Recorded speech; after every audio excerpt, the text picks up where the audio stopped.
Olá, bem-vindos ao programa Portal de Luz. Ontem foi 8 de julho, data muito especial para todos nós que temos contato com a obra de Chico Xavier e que nos sentimos tocados pela mensagem transformadora que ela traz. Foi nesse dia, porém no ano de 1927, que o médium psicografou a sua primeira mensagem mediúnica, e nós vamos falar sobre essa data no programa de hoje. Mas antes, nós vamos ouvir juntos a mensagem psicografada por Chico Xavier. Muitos companheiros na terra se declaram indignos de trabalhar na seara do bem, alegando que não merecem a confiança do Senhor, quando a lógica patenteia outra coisa. Se o Senhor não te observasse o devotamento afetivo, não te entregaria a formação da família, em cuja intimidade criaturas diversas te aguardam carinho e cooperação.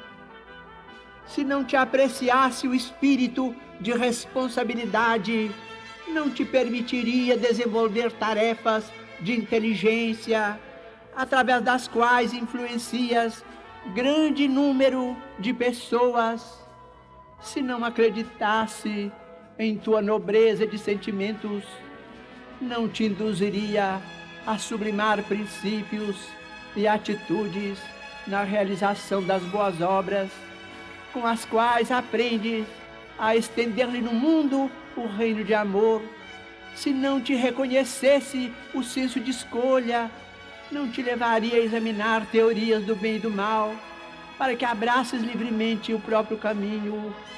Se não te aceitasse o discernimento, não te facultaria a obtenção desse ou daquele título de competência, com o qual consegues aliviar, melhorar, instruir ou elevar a vida dos semelhantes. Se o Senhor não confiasse em ti, não te emprestaria o filho que educas, a afeição que abençoas, o solo que cultivas, a moeda que dás. Não cai uma folha de árvore sem que o Pai o queira, ensinou-nos Jesus. Toda possibilidade da criatura na edificação do bem é concessão do Criador. O crédito vem do Pai Supremo, a aplicação, com as responsabilidades consequentes, diz respeito a nós. Sempre que te refiras aos problemas da fé, não te fixes unicamente na fé que depositas em Deus. Recorda que Deus igualmente confia em ti. Há 95 anos atrás, no dia 8 de julho de 1927, quando Chico Xavier ainda tinha 17 anos de idade e morava na cidade de Pedro Leopoldo, aconteceu um fato da maior importância para todos nós. Ele psicografou a sua primeira mensagem mediúnica.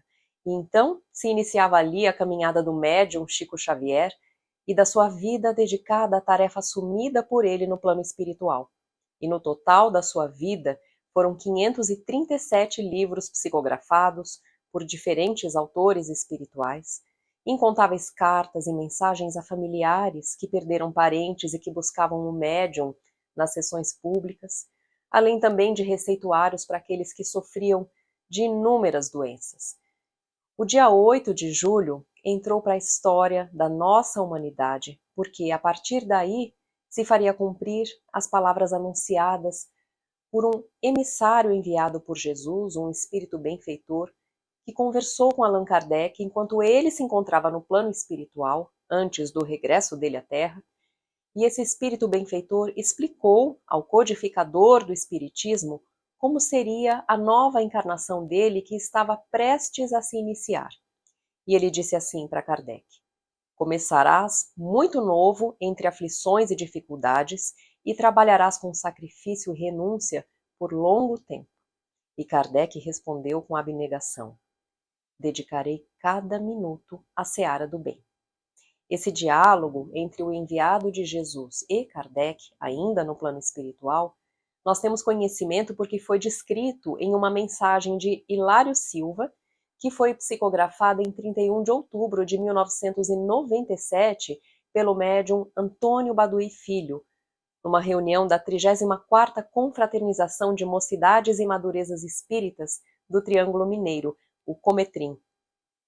Mas antes de falarmos sobre a reunião do dia 8 de julho, que ficou marcada por ser a primeira psicografia do Chico, vale lembrarmos que foi por conta de um quadro de obsessão muito grave da sua irmã Maria Xavier que a família dele começou a se abrir para o conhecimento da doutrina espírita. Tanto que, em Palavras Minhas, um texto escrito pelo próprio Chico na introdução do seu primeiro livro psicografado, Parnaso de Além Túmulo, ele afirma que foi depois da cura da sua irmã Maria que ele começou a reunir um núcleo de pessoas para o estudo e a difusão da doutrina. E então, o Centro Espírita Luiz Gonzaga foi fundado em 21 de junho de 1927. E logo na sequência da criação do Centro Espírita, na noite de 8 de julho do mesmo ano, acontecia então a primeira psicografia.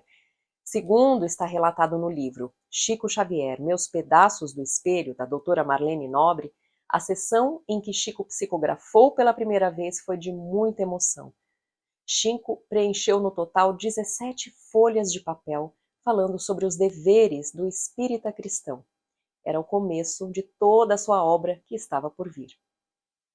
Foi uma noite memorável, porque ali os benfeitores espirituais deram o início a um dos trabalhos mais reveladores e transformadores de toda a história da humanidade.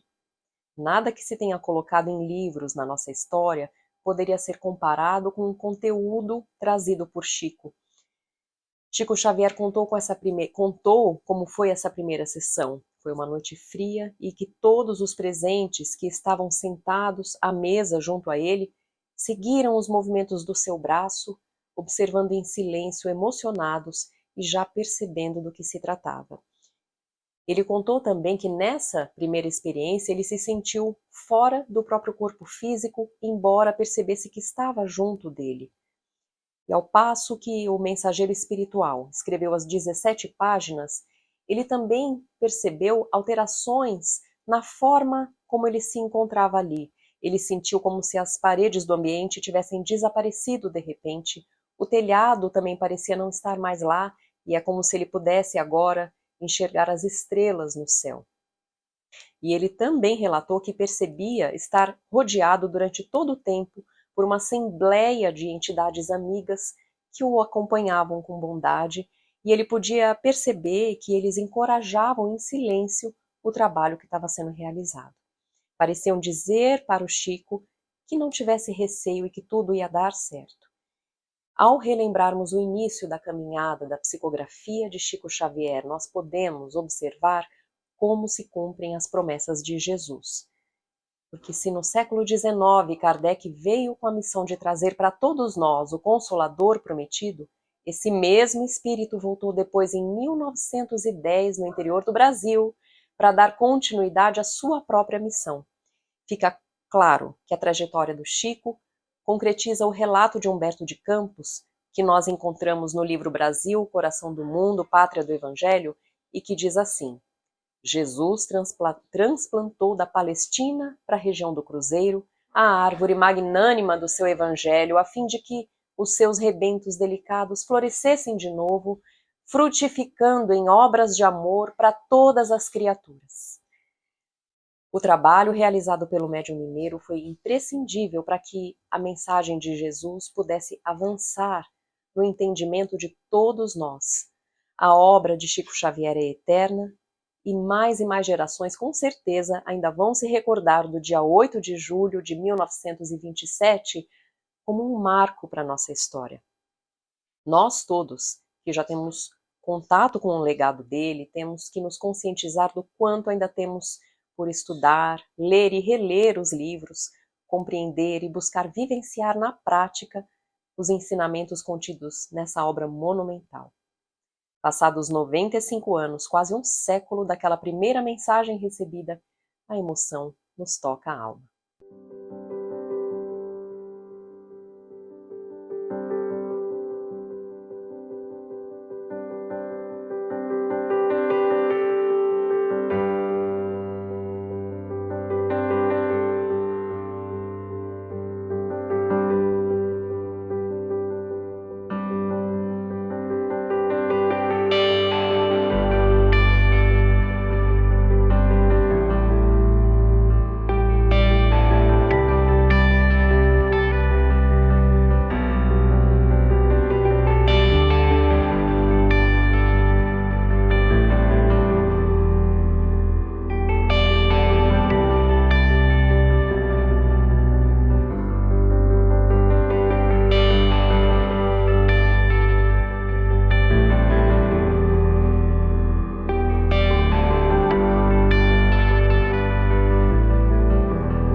Nós vamos agora ouvir a nossa amiga Sandra Marinho no quadro Educa a Tua Alma. Olá, amigos e amigas.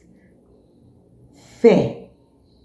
Fé, de acordo com o Evangelho segundo o Espiritismo, entende-se por fé a confiança que se tem na realização de uma coisa, na certeza de atingir determinado fim.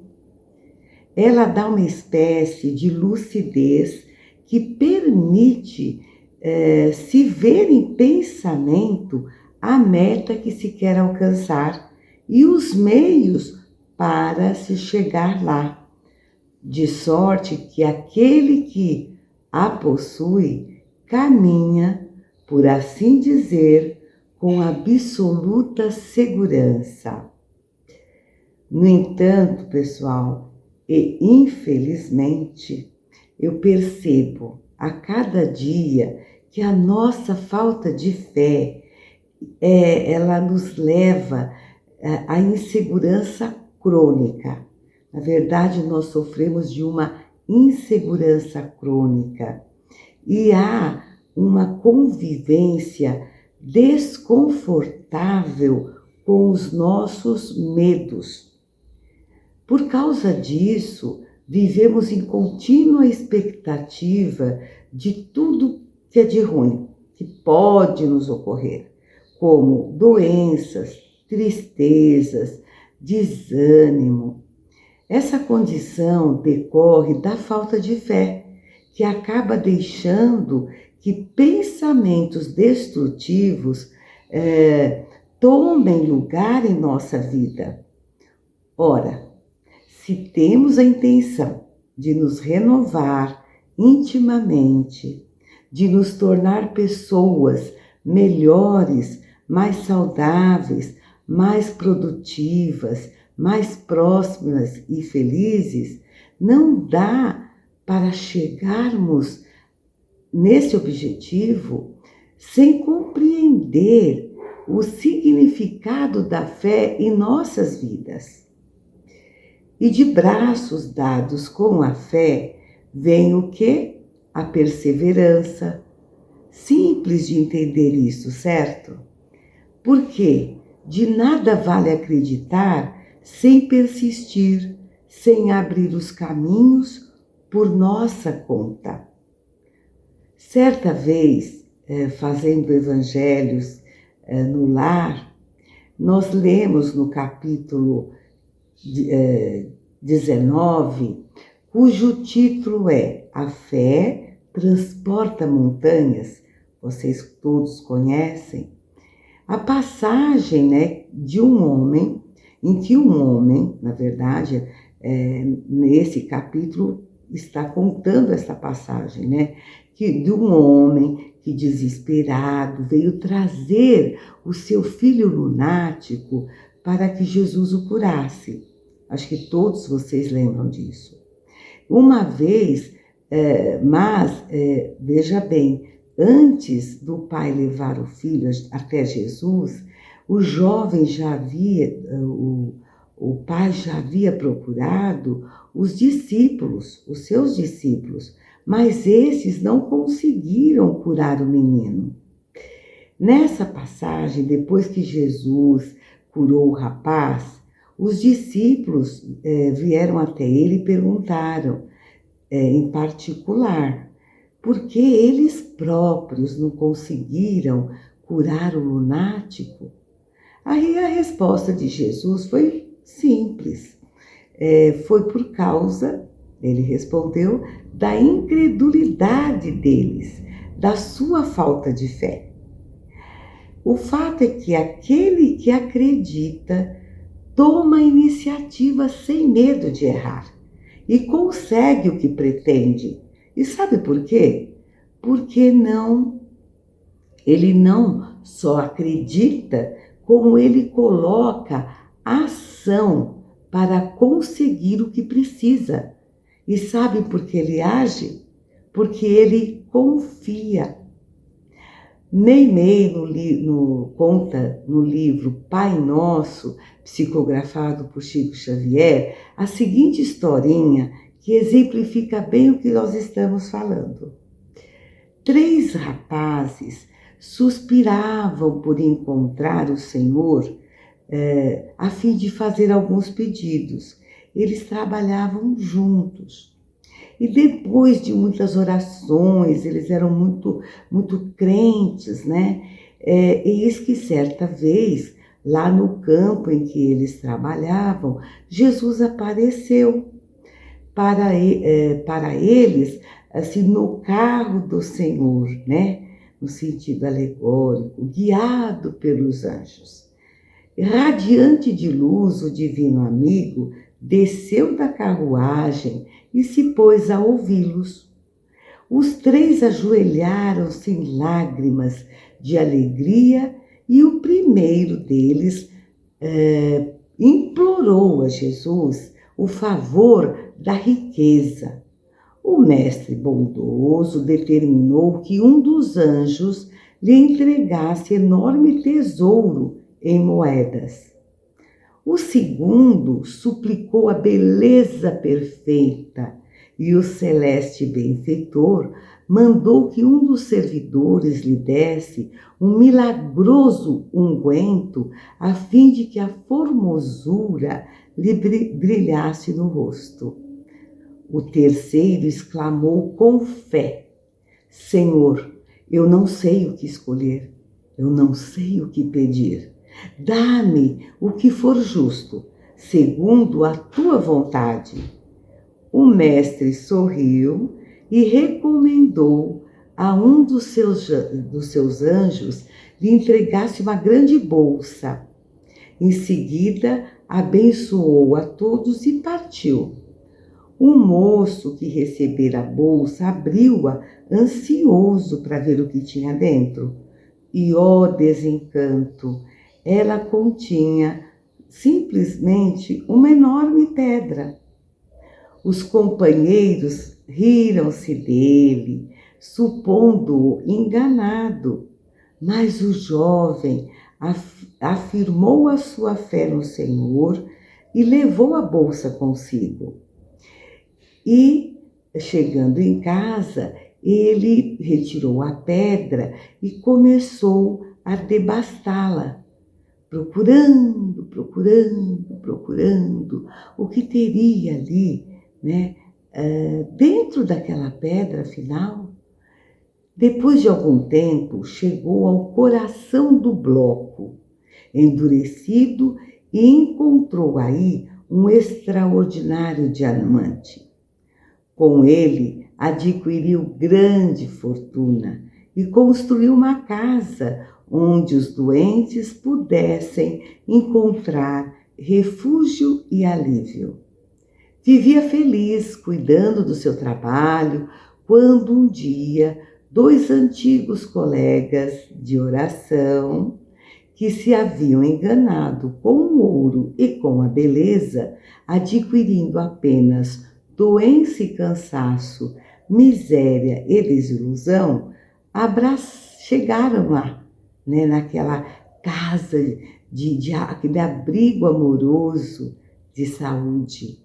Abraçaram-se os 3 quando se encontraram, chorando de alegria. E nesse instante, o Divino Mestre apareceu entre eles e falou: Bem-aventurados todos aqueles que sabem aproveitar as pedras da vida, porque a fé e a perseverança no bem são os 2 alicerces do reino de Deus. E nós, o que temos feito com as pedras das nossas vidas? Temos perseverado e prosperado com a fé ou estacionado em lamentações?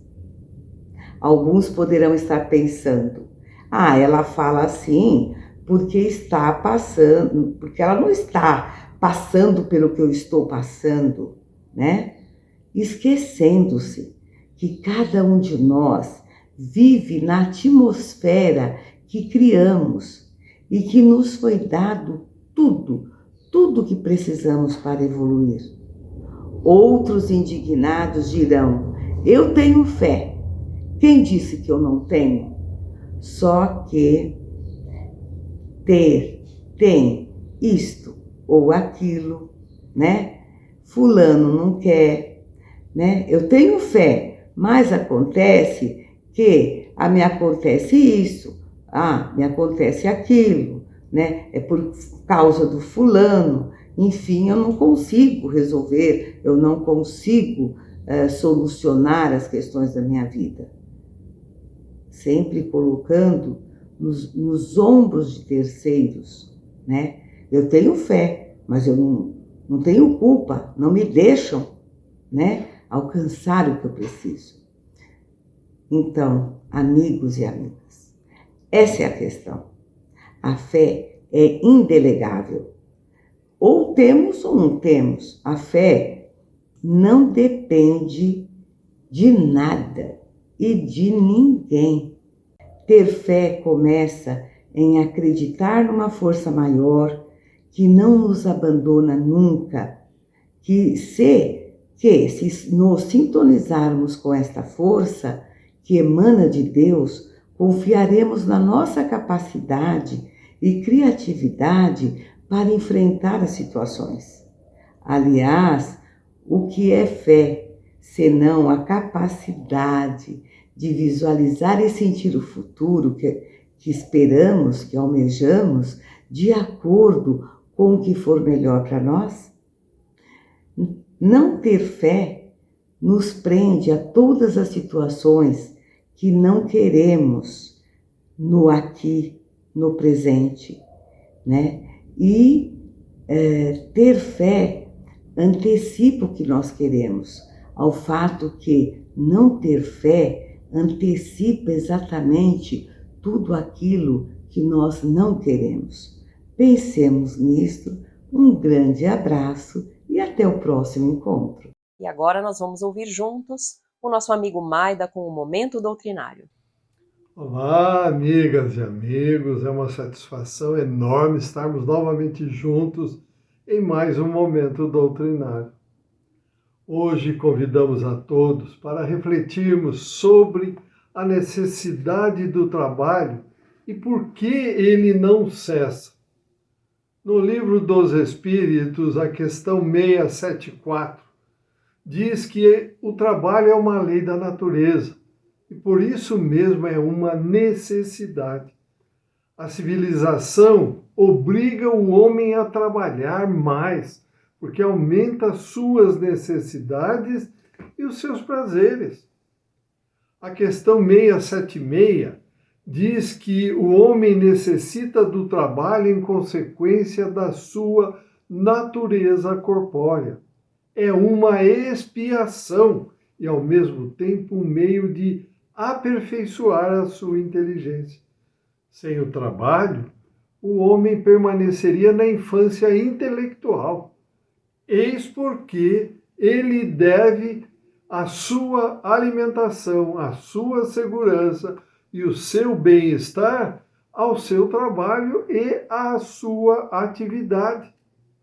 Aquele que é de físico franzino, Deus concebeu a inteligência para o compensar, mas há sempre trabalho. A Federação Espírita do Paraná, através do Momento Espírita de 27 de maio de 2022, confirma-nos os porquês do trabalho não cessar, ao dizer: toda ocupação útil é trabalho. Isto aprendemos com os mensageiros dos céus. Desde então, contemplando nossas mãos operosas, agradecemos a Deus a bênção do trabalho que forja o progresso. Graças ao trabalho, saímos das cavernas e das choupanas improvisadas para as casas confortáveis. Construímos edifícios que escalam os céus, tentando se perder entre as nuvens. Graças ao trabalho, unimos abismos, transpomos mares edificando pontes que maravilham pela extraordinária engenhosidade e beleza. Graças ao trabalho da mente e das mãos, concebemos foguetes que vão além da estratosfera, satélites que sondam o espaço, espaçonaves que viajam a velocidades inimagináveis. Graças ao trabalho, imergimos a mente na pesquisa, desvendando a existência de seres minúsculos e suas atividades estratégicas. Descobrimos a origem das enfermidades e providenciamos a vacina, o medicamento, os paliativos. É o trabalho que enche nossos campos de grãos, que se transformam em alimentos, que chegam à nossa mesa e abastecem nossas despensas. Graças ao trabalho, represamos a água e a transformamos em energia. Criamos canais de irrigação e transportamos para dentro dos nossos lares. Graças ao trabalho, registramos os pensamentos e a nossa própria evolução em livros. Do pergaminho da pele de animais aos e-books, mantemos a nossa história registrada para que o futuro nos conheça o ontem e o hoje. Abençoado trabalho que nos permite o salário digno conforme os dizeres evangélicos. Abençoado trabalho que nos enche as horas, impedindo que a depressão nos abrace e a monotonia nos consuma. Abençoado trabalho que nos torna felizes a cada quadro elaborado, a cada poema escrito, a cada pequeno artefato concebido. Beleza, arte, som, tudo criamos graças ao trabalho da nossa mente, que não deseja parar no tempo e no espaço, porque seu desejo é conquistar as estrelas. Quantos de nós ainda lamentamos o trabalho, lastimamos as tantas horas que nos são exigidas nas fábricas, nas usinas, nos escritórios ou nos campos? Esquecemos de olhar para o resultado do nosso trabalho. Quando atendemos o cliente e oferecendo o de que necessita, estamos colaborando com o mundo. Quando ofertamos nosso produto industrializado, manufaturado ou semeado, estamos colaborando com o nosso semelhante.